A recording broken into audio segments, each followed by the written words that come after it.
On this morning, Bartholomew and Fortenbaugh. Harry Douglas is here. We got a full-fledged college squad ready to come in just a moment after we start you with what was an absolute thriller last night in New Orleans. If you did not stay up late, you missed a classic between Ole Miss and Georgia. You understand the storylines, the coaching lines, the semifinals at stake. Winner to face Miami. Second quarter, Georgia trailing 12-7. Gunnar Stockton elusive, and then look at the hit that Gunnar Stockton takes at the end of this play. I mean, but he stood in there and he delivered the throw. Oh, my, did his head hit first?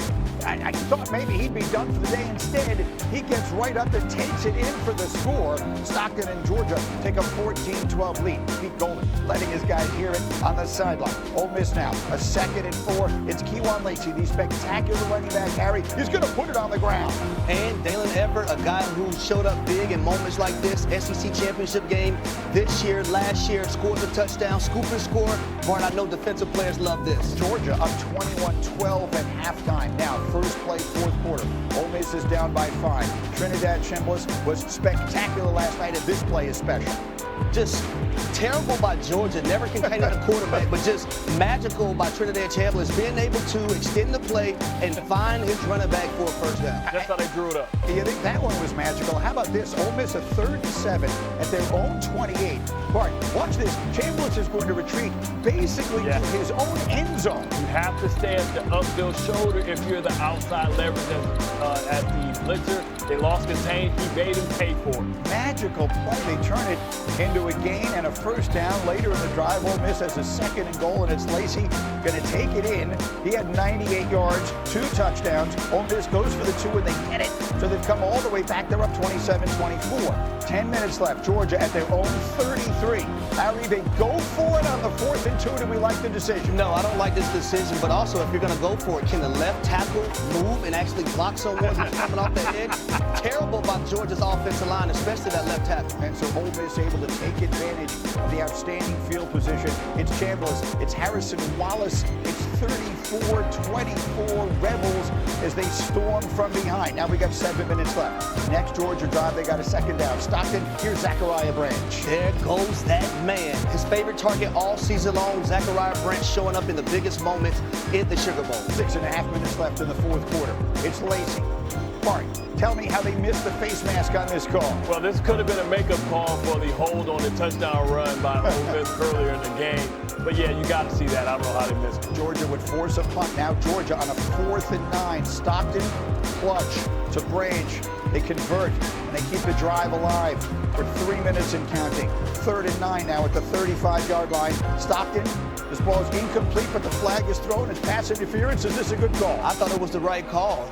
He's impeding the path for the tight end, trying to catch the football. Lawson Lucky, great call. They didn't capitalize. They didn't score a touchdown, though. That's exactly right, because this, you think, is where they lost the game, Georgia. Yeah, I do. I really thought going on this drive that they had to punch this into the end zone because of how Trinidad Chambliss had played up until that moment. Instead, it turns into this field goal that ties the game. OT, we got OT, Greedy. We got OT. That's what we were all thinking, except Ole Miss had other ideas. 32 seconds left. It's Chambliss. It's Dejon scribbling the play of his life. 8 explosive plays for Ole Miss in that matchup. One of those was a run. The other one was pass plays. That's 20 yards or more through the air that they was able to get. And that leaves you with Lucas Carnero from 47 yards. Who needs Lane Kiffin? We all we got. The celebration is on. Ole Miss in a thriller comes from behind to win it 39-34. An absolutely spectacular game in the SEC, and we have an absolutely spectacular crew to do it with us here. We got Harry, we got Jordan Rogers, we got EJ Manuel, we got Josh Pate up with us early. I will start with you, Jordan, because for the 2nd consecutive day, you were the only one on the right side of a pick. You had Ole Miss winning last night. What's your number 1 takeaway from that victory? Well, it's that Trinidad Chambliss is a magician. You heard Harry talk about those scrambles earlier. That was really what changed the momentum of the game. And I said it before as we were making our picks. I thought this was going to take a special performance from Trinidad Chambliss, and that's exactly what he delivered. This was a moment where the momentum completely shifted. Kewan Lacey with a couple big plays. This one was absolutely massive, not just for Trinidad to escape running backwards and get this ball to Lacey, but he endures an initial hit. he's short of the line to gain, and then he gets the first down. Obviously, after this, Trinidad's able to scramble and hit Harrison Wallace down the field for a massive play. This is where the game, the momentum changed, and I think Ole Miss really started to believe they could close this one out, where Georgia's been the team that's closed everybody out all year. But Trinidad Chambliss, he played like a guy that can win a national championship on his shoulders. The Ole Miss team will be on his back. What do you think of that, EJ?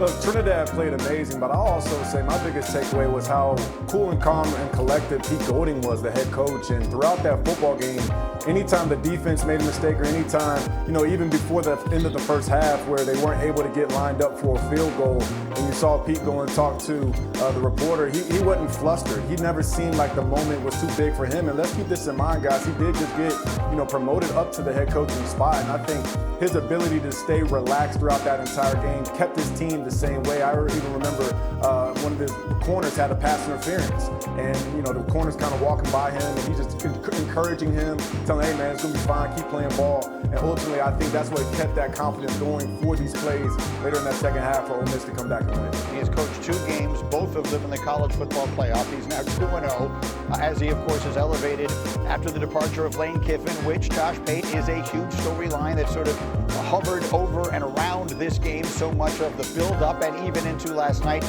What is your biggest takeaway, and how, if at all, does Lane Kiffin figure into it? Kiffin figures into it in a sense that most people in life, well, let me backtrack. A bunch of people watching this morning have been through breakups. They've been messy, they've been ugly, you feel terrible on the other side.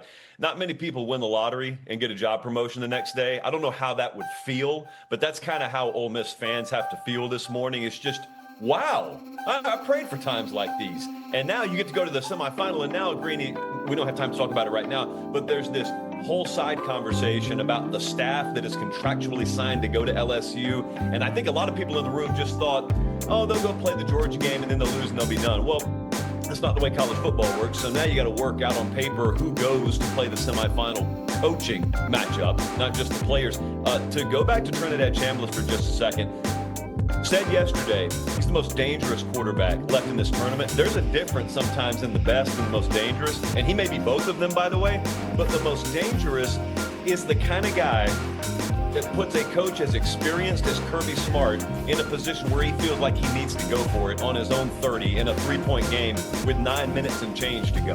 That's the kind of stuff. Deshaun Watson did it a generation ago. Manziel's done that kind of stuff. He did that kind of stuff last night. It's the kind of stuff they remember way afterwards. Kirby Smart will be talking about him at clinics for the rest of his life, about how sometimes you get put in a position where there's nothing you can do. The only thing you said there that I disagree with is that we don't have time to get into that sidebar here. I think we do, because I'm not sure everyone fully understands it. Ole Miss, by virtue of their win, is now scheduled to play Miami in the college football playoff semifinal next Thursday. The transfer portal opens today. Many of the coaches on that staff are supposed to be at LSU now. So what actually does happen now, Josh, to the best of your understanding and the best of what we know, as far as how that will affect Mississippi going forward into their next playoff game? I would encourage everyone actually to go to ESPN.com. Mark Schlabach is all over this morning and last night, and had a really good feature about it, because the fact of the matter is a lot of it's up in the air, a lot of it's undecided. You've got Lane Kiffin's side of things, and the LSU side of things is you guys signed contracts to come here, and this isn't going to be spoken publicly, but the stance is, look, we let you coach the quarterfinal game. I just think flat out the thought in the room was they're a touchdown underdog. So we'll let them go coach that game. They'll lose it, then they'll come here. They won the game. And this was always a possibility, but I don't think it was really in the plan. It was much more of a contingency side plan over here. And there is going to be some contentious conversations that have to happen, because those guys are supposed to be in Baton Rouge today, getting ready or recruiting for the transfer portal. And instead, they got Miami and Glendale, Arizona in a week. And I don't think as of this morning, that stuff's fully decided, Green. Here's what I can tell you. Our Heather Dinich spoke to Lane Kiffin this morning, and this is what he said, quote, "Everything has been extremely clear and transparent between myself and Pete Golding through constant communication, including a plan all the way through this historic championship run." So he says that he and Pete know what's about to happen. The rest of us, I suppose, have to wait and find out what that plan is. Harry, we did the highlight, but what is your number one takeaway from Ole Miss's win over Georgia last night? Well, I think you look at the University of Georgia.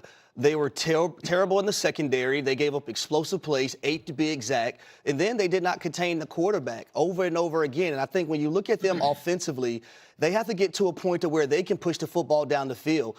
Their DNA is dink and dunk, right? Screen plays, throw it to the running back, take shots